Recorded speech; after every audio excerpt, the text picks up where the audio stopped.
And you're welcome back to Breakfast Extra. Now, on our next big story, we're going to be talking or discussing the celebration that epitomizes the rich cultural tapestry of Nigeria and Western Nigeria, and it's none other than the Ojude Oba Festival. Now, this annual event held in Ijebu Ode is a spectacular display of tradition, unity, heritage, and it's known for its colorful parades, horse riding, vibrant attires. The festival draws thousands of attendees from all over the country and beyond. Now, recently, the federal government announced its intentions to list the Ojude Oba Festival as a UNESCO heritage feature, a move that underscores the festival's significance and potential to boost Nigeria's cultural standing on the global stage. This initiative aligns with President Bola Tinubu's renewed hope agenda, aiming to leverage tourism as a significant revenue generator, targeting over $100 billion by 2023. Now, however, this raises a pertinent question, and that question is, with such a wealth of cultural assets, why is Nigeria's tourism sector still lagging behind? Now, despite having festivals like Ojude Oba, which has the potential to draw international tourists and significant revenue, the sector remains underdeveloped and underutilized. So to help us explore this topic further, we have a distinguished guest to join us. But before we do that, we had our analyst, or rather our correspondent, who was live at the festival, and he covered the colorful event. Take a look. While most Muslims across Nigeria are excited to celebrate the annual Eid al-Adha celebration, indigenes of Ogun State, and particularly those from Ijebu Ode, have something extra to look forward to: the Ojude Oba Festival. This is an annual festival that brings together illustrious sons and daughters of Ijebu Ode from across the globe to celebrate with one another in the presence of the governor, traditional rulers, and invited guests. Several dignitaries, some indigenes of Ijebu Ode, were in attendance to grace the occasion, and many couldn't wait to see the various groups in elegant traditional attires as they marched around the arena, paying homage to the Awujale of Ijebu land, the governor, and other dignitaries present. While addressing the crowd, the governor of Ogun State thanked the people for showing up in large numbers and was excited about the idea of making Ojude Oba a UNESCO-recognized event in the future, as suggested by Dr. Ben Ugo, who represented the Minister of Culture and Creative Economy. Tourism can be a powerful tool for economic development and poverty alleviation when managed responsibly and sustainably. Unquote. This festival, I must say, is being managed responsibly and sustainably. The festival not only preserves our tradition, but also creates opportunities for economic advancement, demonstrating the power of unity in driving progress. As a state, we are proud that this festival has gained national and global recognition. And as it always is every year, the highlight of the festival was the horse display by the royal families, which lit up the arena. I came from the UK. You understand? So if I can come from the UK, this is my wife beside me. If we can come, next year I want to bring my children to come as well. So it's just for you to know your roots. That's just the basic. And so ends this year's festival, Ojude Oba 2024. For the illustrious sons and daughters of the land, they cannot even wait for next year to come, and they're excited that this has happened. But then for Nigeria entirely, if things go according to plan, based on what the minister has said, this festival may just be on UNESCO's list. That was Bernard Akede there, and Bernard Akede, our news central correspondent, will be joining us. He is in fact live with us, and we also have with us joining us Mr. Fagbaye Abolaji. He is the Commissioner of Culture and Tourism for Ogun State. Mr. Fagbaye, you're welcome, and Bernard Akede, you're welcome. Good to have you, gentlemen. Yeah, good morning. Thank you for having me. Yeah. Commissioner, it's a bit dark where you are, but we're going to try and manage it. So, please, if you will tell us exactly what the air was like there at the Ojude Oba Festival from over the week. Good morning. thanks for this opportunity, and also want to thank all Nigerians that are listening to us this morning. This is a celebration, a festival of unity. It is a festival of togetherness, and it is a festival that brings, all sons and daughters of Ijebu Ode together annually. And this is a festival, a very highly colorful festival that has spanned over the years of about 170-something years, going to 200 years in existence. And this 2024 seems to be very best, in the history of the celebration, the event. And with what we saw in this year 2024, and we believe 2025 will be more glamour, will be more spectacular than this. Okay, well, thank you very much. That was good. Well, let me also turn to you, Bernard. You were right there at the event, and you covered this for 2024. What was the mood like, seeing, just people, there dressed like, give us first-hand experience of what it was like. Well, thank you for having me again. It was just like the Honorable Commissioner has said. It was, it was full of excitement. There were people there adorned in different colors and attires, like you definitely have seen in the pictures and videos that have made the rounds on social media. It was electrifying. You could almost cut the atmosphere with a knife. That's how thick it was. People celebrating, sons and daughters from across the globe, all happy to come back to celebrate this event that happens just once a year. So you can imagine how it was. Hotels were fully booked from like a week before the event, just to give you a live perspective of how many people decided to come back home for that event. What you saw on social media and on TV, the pictures, the videos, the reels you saw on Instagram and other apps, is but a fraction of what actually you would have felt if you were there. You had journalists, reporters, independent, private, and those working for media houses flying so many drones just to capture the feel of the entire event from above and from on the ground as well. And then, of course, the music, the horse riders, the families marching around. It was absolutely exciting. And exciting indeed, to the point where it's so significant that the federal government is now initiating that to list Ojude Oba Festival as a UNESCO heritage feature. And I'm going to direct this question to both yourself and the Honorable Commissioner. But what impact could this have on the local and national economy? I mean, you just said international reporters were there live, hotels were booked way ahead of time. What's the impact like?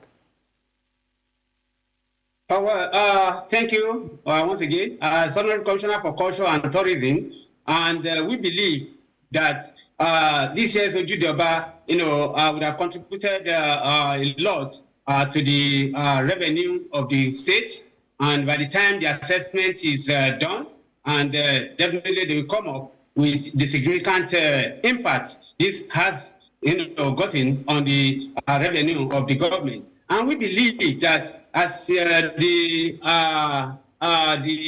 earlier speaker said, that a week before, every hotel in the region has been fully booked, every eateries, everything. People come with their wear, display, selling, name it. Every people come to display their wear and, they sell, to people. And no matter what, some of them will return back and pay, their taxes, to government. And we believe that as a hospitality state, and this will generate more attraction of tourists, to our state, that we also increase the revenue of the government going forward. Commissioner, I want to take you on that. You talked about Ogun State being a tourist state. Is the government doing enough when it comes to tourism in Nigeria, seeing as we have such great, vibrant features from your state especially? Is there enough eyeball internationally or locally on these potential tourist attractions in Ogun State from the federal government? Are they taking a look at this and saying this is something that we need to do? Are they doing enough? Yeah, we just concluded a meeting with the Minister of Tourism, all the 36 commissioners, and we have agreed that, yes, every tourist site resides with the state. And are in top discussion with them on how they can help the states, to develop some of the tourist sites that we have. In Ogun State alone, we have close to 45 tourist sites, both private and government owned. Are government owned. Government cannot do it all. And when I came on board, we have gone, across the 3 senatorial districts to look at the state of each tourist site, and we push our report to His Excellency President Abiodun, CON, and for him to also go through and let's see the low-hanging fruit of these tourist sites that we as a government can quickly develop. And the government himself is also, the governor himself is also passionate, on PPP, that's a public-private partnership, and which we are also engaging some private sectors that can come on board and also develop some of these tourist sites, with us. And as we are engaging the tourist, the Minister for Tourism and also the Minister for Culture, they are also willing to assist in getting some of these tourist sites developed, to partner with the state government. I mean, let me come to you, Bernard, right? You have toured the entirety of Nigeria, covering news, being at every different state. And what comes to mind is that Nigeria is rich. We have a rich heritage. The tapestry of our culture is sublime, And to tour the same, thought process that he just answered about, the tourism sector of Ogun State. If we widen that bracket now and make it, the nation in and of itself, it begs to ask a bigger question of why is it taking so long for our tourism sector to be improved? Is it the case of the federal government not paying much attention, or is it just a sector that is just overlooked? Because, I mean, in the past, there are other festivals. You can think of the Ogungu Festival, which is the fishing festival. Argungu Festival, there we go. There's the Ekpe Festival. There are different festivals that are celebrated. There's the Lebaku Festival in northern Cross River. There's the New Yam Festival that's celebrated in southeast Nigeria. So what exactly is the issue? Thank you for the question. I honestly believe, and with all due respect to the Honorable Commissioner, I think we're not tapping into what these festivals should give us as a country, basically, concerning culture and tourism. In all fairness to Nigeria and to almost every other country in the world, the pandemic that hit in 2020/2021 really took its toll on tourism and culture all around the globe, such that even planes were not able to fly. So tourism took a huge dip in countries like Kenya, in countries like Nigeria, like in the Bahamas, where people go to enjoy tourism. And these are countries that ordinarily benefit so much.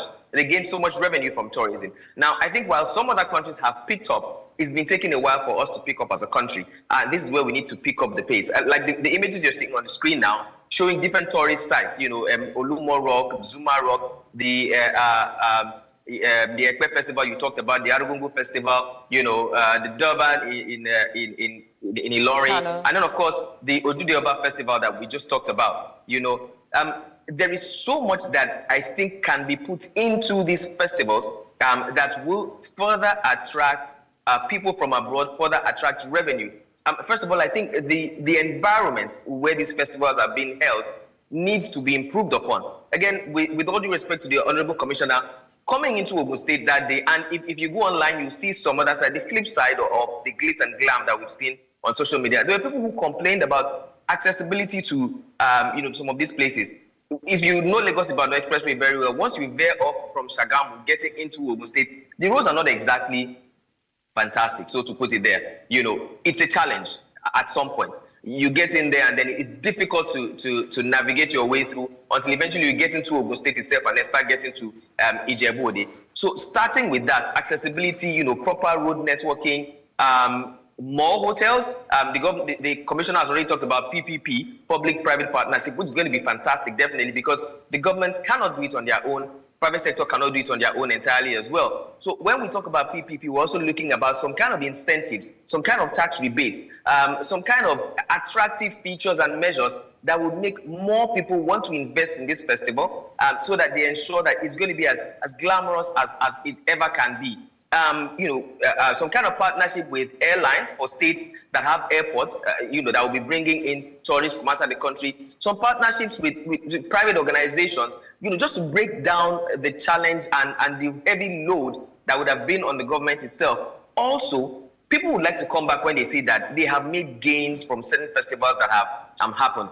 I've been privileged to be in certain countries around the world, and then you get to see the preparation before the festival, and then people can come out at the end to say, this is what we gained. So on the private sector, there's a lot of gain, a lot of revenue they've made, and then the government too has made certain revenues. In this case, Ogun State is largely known for adire material, and you can see a lot of that, on the women and the men who dress up that day.